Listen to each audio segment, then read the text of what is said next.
को एक चक्कर में 360 अंश पर घुमाया जा सकता है। क्रिस्टल को क्या किया जा सकता है, 360 अंश पर हम घुमा सकते हैं। हेलो फ्रेंड्स, तो बीएससी फर्स्ट ईयर केमिस्ट्री का जो चैप्टर हम यूनिट 5 पढ़ रहे हैं, ठोस अवस्था सॉलिड स्टेट, ठीक, तो उस पर हम देखने वाले हैं सममिति तल क्या होता है, सममिति अक्ष क्या होता है, ठीक है, ये सारे मोस्ट इंपोर्टेंट टॉपिक है। और आपका सममिति केंद्र क्या होता है, ठीक है, तो तीनों को बहुत ज्यादा आसानी से आज हम समझ। तो देखो, इसके पहले वाले वीडियो में हम देख चुके हैं सममिति का नियम, लॉ ऑफ सिमेट्री, जिसमें हमने आपको बताया था यह क्रिस्टलीय विज्ञान का तीसरा नियम है। 2 नियम हम पहले वाले वीडियो में देख चुके हैं। इस नियम के अनुसार क्या होता है, एक ही पदार्थ से बने सभी क्रिस्टलों में सभी सममिति तत्व समान होते हैं। तो इसमें हम देखेंगे सममिति तत्व भी क्या होता है, ये भी देखेंगे, ठीक है। और ये जो सममिति अक्ष, सममिति और आपका ये जो सममिति तल है, ये सारी चीजें देखने वाले हैं, ठीक है। तो चलो देखते हैं सममिति अक्ष और सममिति तल ये सब होते क्या है। तो देखो, पहले बात हो रही है, नाम आया सममिति तल, प्लेन ऑफ सिमेट्री। तो ये क्या होता है, ये एक काल्पनिक तल होता है। क्या कहा गया, वह काल्पनिक तल जो क्रिस्टल को ऐसे 2 भागों में विभाजित करता है। मान लो कोई क्रिस्टल है, उसे क्या करता है, 2 भागों में विभाजित करे कि दोनों एक दूसरे के दर्पण प्रतिबिंब हो, सममिति तल कहलाता है। मतलब ये क्या करता है, कोई क्रिस्टल हो उसको क्या करता है, 2 भागों में, ये मान लो अगर कोई क्रिस्टल है तो इसको क्या करता है, ये 2 भागों में ऐसा विभाजित करता है कि दो भाग क्या हो, एक दूसरे के दर्पण एकदम दर्पण जैसे दिखे, ठीक है। तो ये ऐसा विभाजित करता है कि दोनों भाग एक दूसरे के दर्पण दिखे, ठीक है, एकदम दर्पण दिखे। तो जैसा कि चित्र पे आपको दिखाया गया, ये क्या हो रहा है, मान लो कोई दर्पण जैसे लगाओ और ये इसको क्या कर रहा है, 2 भागों में विभाजित कर रहा है। जो क्रिस्टल है, घनी क्रिस्टल है, इसको क्या कर रहा है, 2 भागों में विभाजित कर रहा है। तो मान लो अगर कोई घनी क्रिस्टल है, इसको ये क्या करे, ठीक है, तो इसको ये क्या करे, 2 भागों में ऐसे विभाजित कर दे, इसको क्या करे, 2 भागों में विभाजित कर दे। और ये जो 2 भाग हैं, ये क्या लगे, दोनों एक दूसरे के क्या लगे, दर्पण लगे, एक मिरर के समान लगे कि यहाँ पे मिरर लगा है, ये वाला तल इसको देख रहा है अपने मिरर पे, ठीक है। तो ये बात बताई गई कि आप देख सकते हो कि ये ऐसे, मतलब कि ये जो क्रिस्टल है इसको ऐसा काटा गया है कि ये मतलब इधर वाला इसका दर्पण में प्रतिबिंब लग रहा है और इधर वाला इसका दर्पण में प्रतिबिंब लग रहा है। तो ये बात हुई, ठीक है। तो देखो, यही कहा गया, वह काल्पनिक तल जो क्रिस्टल को ऐसे 2 भागों में विभाजित करे जो कि दोनों एक दूसरे के दर्पण प्रतिबिंब हो, सममिति तल कहलाता है। मतलब कि दोनों एक दूसरे के क्या लगे, दर्पण में रखे हुए प्रतिबिंब लगे, तो वो क्या कहलाता है, सममिति तल कहलाता है, ठीक है। अब बात करते हैं सममिति तल 2 प्रकार का होता है, कौन कौन सा, पहला होता है समकोणिक सममिति तल और दूसरा होता है विकर्णी सममिति तल। तो आप दोनों की बात करते हैं, समकोणिक और विकर्णी सममिति तल की। तो देखो, समकोणिक सममिति तल की बात करें, इससे कहते हैं रेक्टेंगुलर प्लेन ऑफ सिमेट्री, ठीक है। तो इसमें बात से नाम से ही पता चल रहा है, समकोणिक मतलब 90 अंश पर होगा, ठीक है। तो देखो, इसकी बात करते हैं, हम जानते हैं, क्या जानते हैं कि घनी क्रिस्टल में 3 तल होते हैं, अतः घनी क्रिस्टल में सममिति तल भी 3 होंगे। कौन कौन से, जो एक दूसरे के लंबवत होंगे, ठीक है। कहा गया कि घनी क्रिस्टल में 3 तल होते हैं, ठीक है। घनी क्रिस्टल में कितने तल होते हैं, 3, अतः घनी क्रिस्टल में सममिति तल भी कितने होंगे, 3 होंगे। मतलब कि जो 90 अंश पर झुके होंगे, देख सकते हो आप चित्र पे, ये जो आपका ये बना हुआ है, ये आपका है सममिति तल वाला, ठीक है।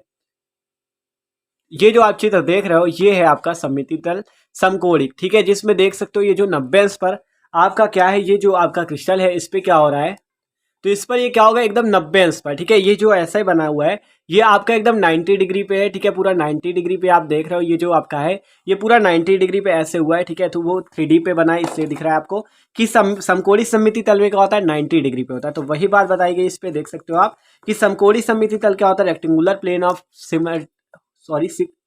सिमेट्री क्या होता है कि हम जानते हैं कि घनी क्रिस्टल में 3 तल होते हैं, अतः घनी क्रिस्टल में सममिति तल भी 3 होंगे जो एक दूसरे के क्या होंगे, लंबवत होंगे। मतलब कि ये जो आपका बताया गया कि सममिति तल क्या होता है, एक दूसरे के दर्पण टाइप होते हैं, तो ये क्या होंगे, एक दूसरे के लंबवत होंगे। ऐसा इसे काटा जाएगा कि एक दूसरे के जो इनका प्रतिबिंब बने, एक दूसरे के लंबवत लगे, ठीक है। तो ये बात होती है समकोणिक सममिति तल की। अब बात करते हैं दूसरा इसका नंबर, जो बी नंबर है, कह रहा विकर्णी सममिति तल, जिसे इंग्लिश में कहते हैं डायगोनल प्लेन ऑफ सिमेट्री। तो आप देखो, इसमें आपको बात बताते हैं, कह रहा है घनी क्रिस्टल में 12 कोर होते हैं, ठीक है। तो घनी क्रिस्टल में 12 कोर होते हैं, ठीक है। तो बात हो रही है कि घन में 12 कोर होते हैं। कोर क्या होते हैं, देख सकते हो, ये जो आपको लाइन दिख रही है, ये वाली, ये लाइन देख रहे हो, ये लाइन है 1 कोर, ये हो गया आपका 2 कोर, ये हो गया 3, ये हो गया 4, इसी प्रकार से ये 5 हो गया, ये 6, 7 और ये 8, मतलब इससे 12 कोर पूरे होते हैं, ठीक है। तो ये जो लाइन देख रहे हो, यही होती कोर इसकी। तो अगर आप इन सारे कोरों को गिनोगे, एक लाइन ये हो गई 1, ये हो गई 2, ये हो गई 3 आपकी, ये 4 हो गई, इसी प्रकार 5, 6, 7, ठीक है, पूरी गिनोगे 8, 9, 10, 11 और 12, ठीक है। तो 12 कोर मिलेंगे। तो आप जान लो ये कोर होते हैं, ये वाली लाइन जो होती है। और शीर्ष की बात करें तो ये शीर्ष होते हैं इसके, ये हो गया, ये दूसरा शीर्ष हो गया, 3 हो गया, 4 हो गया, ठीक है। तो ये वाले जो इसके कोने होते हैं इन्हें कहते हैं शीर्ष, और ये जो होते हैं ये इसे कहते हैं कोर, ठीक है। तो ये बात हो गई कि कोर क्या होता है। तो देखो कहा गया घनी क्रिस्टल में कितने कोर होते हैं, 12 कोर होते हैं। तो इनके विकर्ण कितने होंगे, विकर्ण कौन से होते हैं, ये वाला, ये होता है, ये आपका विकर्ण कहलाता है। मतलब ये इस वाले बिंदु से इस वाले बिंदु तक की ये जो ये वाली लाइन होती है इसे कहते हैं विकर्ण, ठीक है। तो ये जो आपका कहलाएगा ये क्या कहलाएगा, विकर्ण कहलाएगा। तो यही बात हुई कि आपका घनी क्रिस्टल में 12 कोर हुए, हमने आपको बताया 12 कोर, 1 कोर, 2, 3, 4, ठीक है। तो इसी प्रकार आप गिनोगे तो 12 कोर होंगे, 12 कोर होते हैं। और इन पे विकर्ण की बात की गई तो ये वाली लाइनें जब देखोगे तो इसमें 6 विकर्ण आपको मिलेंगे, एक यहाँ मिलेगा, एक ये हो जाएगा 2, इसी प्रकार 6 होंगे, ठीक है, ठीक है। तो इस पे अगर कोर की बात हो गई 12 होते हैं। आपने शीर्ष देखा कितने होते हैं, शीर्ष आप ये हो गए आपके, ठीक है। शीर्ष की बात हो गई, शीर्ष 8 होते हैं, 1, 2, 3, 4, इसी प्रकार पीछे हो गए 5, 6, 7, 8, ठीक है। तो 8 शीर्ष होते हैं, 12 कोर होते हैं। तथा विकर्ण की बात करें तो प्रत्येक विकर्ण पर एक मतलब प्रत्येक फलक पर एक बन जाएगा, एक ऐसे बनेगा, एक इधर बनेगा, 2 फिर ऐसे 3 हो जाएगा, ठीक है। तो इसी प्रकार 6 आपके विकर्ण होते हैं। तो यही बात हुई घनी क्रिस्टल में 12 कोर होते तथा 6 विकर्ण सममिति तल होंगे। मतलब बात हुई विकर्ण सममिति तल, विकर्ण की तो बात हो गई तो ज्यादा हो जाएंगे, ऐसे ऐसे 2 बनेंगे, लेकिन विकर्ण सममिति तल मतलब जब विकर्ण बनेगा तो इसका पूरा जो सममिति तल होगा ये आपके 6 होंगे, ठीक है। प्रत्येक फलक पे बनेंगे जाके ऐसे विकर्ण सममिति तल जो कि 6 होंगे जाके, ठीक है। तो देख सकते हो विकर्ण पे ही आपका ये सममिति तल पूरा बना हुआ है, ये देख सकते हो यहाँ से यहाँ तक, ये आपका ये पूरा मतलब एक तल आ रहा है। दोनों विकर्णों पे क्या हो रहा है, एक ये आपका ये वाला विकर्ण था जो ये जो आपका एक विकर्ण है इस पे एक तल की छाया मतलब पूरा तल आ रहा है, और इस पे भी मतलब पूरा एक जो 2 विकर्ण है इस पे, ठीक है। ये जो आपके 2 विकर्ण, एक विकर्ण ऐसे बनेगा और एक विकर्ण जो ऐसे बनेगा जाके आपका, ठीक है। तो ये जो 2 विकर्ण है इन पे क्या हो है पूरा तल आ रहा है, ठीक है। तो भाई यही कहलाएगा आपका विकर्ण सममिति तल। तो ये भी बात हो गई विकर्ण सममिति तल की। तो अब हम समझने वाले एक्सिस ऑफ सिमेट्री सममिति अक्ष को, ठीक है। बात करें एक्सिस ऑफ सिमेट्री की तो कह रहा है क्रिस्टल से गुजरने वाली वह काल्पनिक रेखा जिसके चारों ओर क्रिस्टल का एक चक्कर 160 अंश घुमाने पर एक ही अभिविन्यास एक से अधिक बार दिखाई पड़े तो उस रेखा को सममिति अक्ष कहते हैं। तो चलो इसे भी समझते हैं बहुत आसानी से।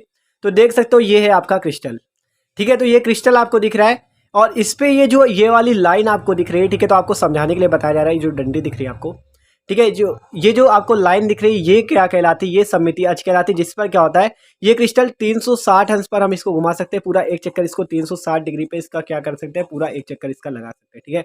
तो आपको पूरा समझाने के लिए बताया जा रहा है कि सममिति अक्ष क्या होता है, क्रिस्टल से गुजरने वाली वह काल्पनिक रेखा जिसके चारों ओर क्रिस्टल को एक चक्कर में 360 अंश पर घुमाया जा सकता है। क्रिस्टल को क्या किया जा सकता है, 360 अंश पर हम घुमा सकते हैं क्रिस्टल को, ठीक है। मतलब पूरा एक बार ऐसा 360 कितना होता है, ये पूरा एक गोला ये होता है 360। तो ये पूरा हम क्या कर सकते हैं, इसको 360 अंश पर घुमा सकते हैं। तो यही बात हुई कि क्रिस्टल से गुजरने वाली वह काल्पनिक रेखा, ये जो दिख रही है आपको काल्पनिक रेखा, वह काल्पनिक रेखा जिसके चारों ओर क्रिस्टल को एक चक्कर 360 अंश घुमाने पर एक ही अभिन्न विन्यास एक से अधिक बार दिखाई पड़े। मतलब कि जब हम इसे पूरा घुमाएंगे तो क्या होगा, एक से मतलब जो अभिविन्यास होगा एक से अधिक बार दिखाई पड़ेगा। मतलब जब इसे हम पूरा घुमाएंगे तो ये जो अभिविन्यास बार बार कितने बार मतलब ये आके यहाँ पे खड़ा होगा आके, मतलब कहने का मतलब ये कि जब हम इसे ऐसे घुमाएंगे बार बार तो ये फिर से अपनी पूर्व स्थिति में आएगा। तो मतलब एक बार बार बार इसका अभिविन्यास फिर से ऐसी इसकी पूर्व स्थिति में होगा। तो यही देखो यही बात कही गई है कि अभिविन्यास एक से अधिक बार दिखाई पड़े। तो जब इसे आप दिखाओगे ऐसे ऐसे रहेगा, फिर 360 में घूमेगा और फिर से उतने पे ही आ जाएगा। तो अभिविन्यास एक से अधिक बार दिखाई पड़ेगा तो वही कहलाएगा सममिति अक्ष। ये जो लाइन आपको दिख रही है ये आपकी सममिति अक्ष होगी। तो यही बात कही गई क्रिस्टल से गुजरने वाली एक काल्पनिक रेखा जिसके चारों ओर क्रिस्टल को एक चक्कर में 360 अंश घुमाने पर एक ही अभिविन्यास, मतलब वह काल्पनिक रेखा जिस पर क्या हो क्रिस्टल को 360 अंश पर घुमाने पर एक ही अभिविन्यास हो एक से अधिक बार दिखाई पड़े तो उसे क्रिस्टल का सममिति अक्ष कहते हैं। तो इस पे भी देख सकते हो अभी ये पूरा ऐसे घुमा दिया गया, ठीक है। फिर उसके बाद थ्री-फोल्ड एक्सिस हुआ और घुमा, ठीक है। तो वही बात हुई। तो देख सकते हो अगर घनी क्रिस्टल है उस इनिशियल अगर उसकी कुल सममिति अक्ष 13 है तो द्विलन अक्षों की संख्या है उसमें 6 होती, त्रिविलन अक्षों की 4 होती, चतुर्विलन अक्षों की 3। मतलब द्विलन त्रिविलन और चतुर्विलन क्या होता है, मतलब कि देखो कहा गया देखो इसमें कहा गया यदि एक पूरे चक्कर में मूल अभिविन्यास 4 बार दिखाई दे तो उसे क्या कहेंगे, तो उसे 4-फोल्ड एक्सिस कहेंगे। अगर 3 बार दिखाई दे तो उसे 3-फोल्ड एक्सिस कहेंगे। मतलब कि आपका ये जो आपका कहा गया त्रिविलन अक्षों की संख्या अगर 3 बार घूमे तो मतलब एक बार घुमाने में वो स्थिति उसकी 3 बार आए तो उसे त्रिविलन कहेंगे, और अगर 4 बार आए तो चतुर्विलन हो जाएगा और 2 बार आता है तो द्विविलन। मतलब हिंदी में आप इंग्लिश में देख सकते हो 4 फोल्ड एक्सिस और आपका 3 fold axis and 2 fold axis. तो आप बात करते हैं सममिति केंद्र की, सेंटर ऑफ सिमेट्री। कह रहा किसी क्रिस्टल में वह बिंदु जिससे होकर जाने वाली रेखा क्रिस्टल के पृष्ठ को इस प्रकार विभाजित करे कि क्रिस्टल के पृष्ठ से उस बिंदु की दूरी दोनों दिशाओं में समान हो। मतलब ये आप देख रहे हो कि ये जो बिंदु है इस प्रकार हो कि दोनों दिशाओं में क्या हो, मतलब अगर इधर से नापो तब भी वो बीच उतनी ही दूरी हो, अगर इधर से नापो तब भी इतनी ही दूरी, मतलब कि दोनों दिशाओं समान हो अर्थात केंद्र पर हो। तो वही ये सब।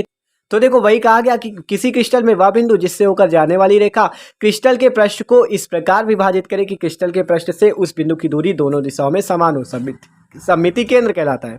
देख सकते हो आप सेंटर ऑफ सिमेट्री आपका एकदम बीचों बीच है, मतलब एकदम बीचों बीच हो, ठीक है।